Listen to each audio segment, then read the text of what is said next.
Robin Givhan, welcome. Am I pronouncing it correctly, Givhan? You pronounce it like my friend Jeffrey. It's Givhan. Givhan, You make it okay. sound a lot more. I make it sound like I'm in exotic Paris, and- right?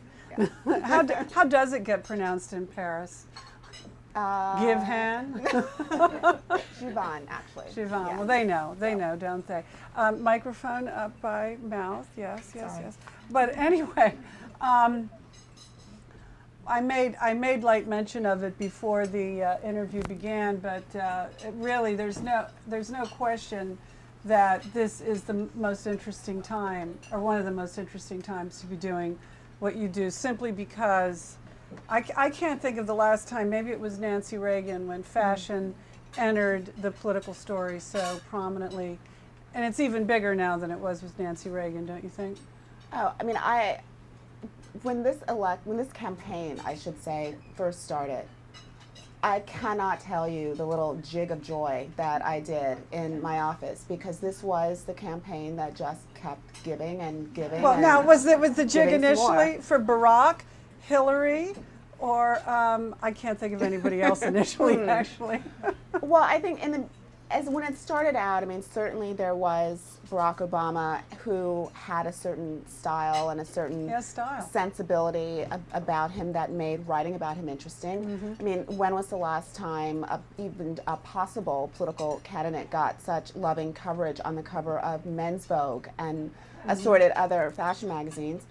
And of course, there was Hillary Clinton, which added a whole other dimension, because it was an opportunity to talk about and think about what it meant for a woman to dress in a powerful way, to talk about her sense of style, which had weathered quite a storm over the years. Plus, she completely changed her look again. And she had completely transformed her look.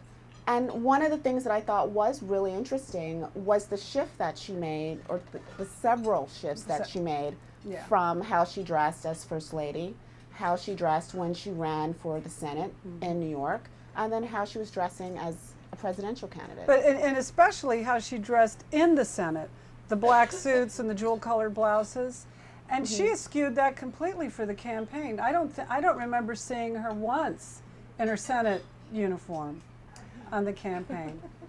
She was always in these. She was always in big, bright colors or duller, but she had this look that she I would say that the colors definitely became her signature. Right. And Glamour magazine did a spectacular photo montage in which they just sort of had a rainbow of various Hillary Clinton shots in her many multicolored Remember the bumblebee yellow pantsuits. and black? Remember that? But she did occasionally bring out the black pantsuit. But what I thought was interesting is that, during the Senate campaign and in the Senate, she wore a black pantsuit, and she would wear, a jewel-colored blouse. And essentially, it completely moved the conversation away from her clothes. She had found a uniform, which was the equivalent of a man's dark suit, white shirt, red tie. So I thought it interesting, curious, worth talking about, that she shifted away from that and started wearing these brightly colored suits. And as I said to someone, when you walk on stage wearing an orange pantsuit, people are going to talk. And, for better or for worse. Do you know where people they are came gonna talk. from? Do you know who did her campaign wardrobe? I do not know. Not Neiman Marcus and Saks Fifth Avenue and $150,000 later? My understanding is that they were actually paid for by her. Right, but I just wondered if they were out of the... of a room of a particular designer, because they all were of a particular type. The jacket was cut to a certain length, the pants were cut a certain way. The tailoring was the same every time. It was just the colors that changed and the trim. And the jewelry changed. And the jewelry changed. There's lots of jewelry. There definitely were some Oscar de la Renta suits in there, but my theory is that she found one pantsuit that she really liked and just had it recut.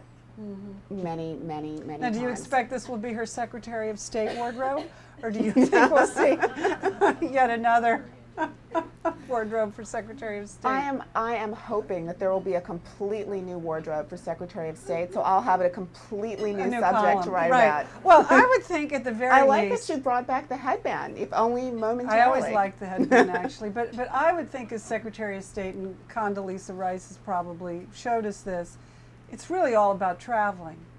And there's nothing harder than to have a travel wardrobe that feels fresh wherever you go. And I mean, obviously, if you're Secretary of State, you've got a jet and you've got people handling these things. But well, you know, I'm sort of ambivalent about that explanation. When I first moved to Washington, I remembered having conversations with women about St. John knits because I was intrigued that so many women in Washington embraced St. John knits. And time after time, the explanation was never about how much they loved the look of the clothes. It was, well, you know, they don't wrinkle when you travel. And I thought, wow, so this is, you know, the basis on which Not a good clothing basis. is being chosen. So, I mean, I think one of the great things that Condoleezza Rice has done has been to bring a certain edge of fashion to the opposite of St. John knits. exactly to the job. And I think it's also been interesting to see the ways in which the press has covered her sense of style in Europe, for instance, versus the way that it's been covered in the States. It hasn't been covered here the same way, apart from you, really. You sort of started that movement going of, you know, people talking about her look, but it really doesn't. And don't you think there's still a timidity? And it's interesting because the line's all over the place because there's no reluctance to write about Sarah Palin's fashion, but they never would. I don't know that anybody would write about Condoleezza Rice's fashion. They didn't write about Laura Bush's fashion. It's Except for me. except for you. But it almost has to be made okay somehow for the mainstream.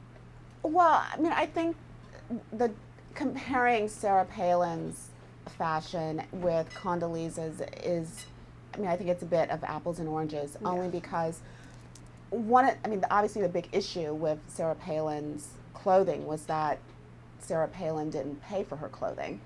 But in my mind, even more importantly, the fact that the clothing was so at odds, what we learned about the clothing was so at odds with the image that was being crafted about who she was. And so you had these two really conflicting messages. Particularly with Sarah Palin, you know, I don't think that anyone would have gotten as agitated if that $150,000 had been spent at Walmart. People Right. might have said, Right. you know, for heaven's sakes, did she buy the whole store? You know, how do you spend that much money at Walmart?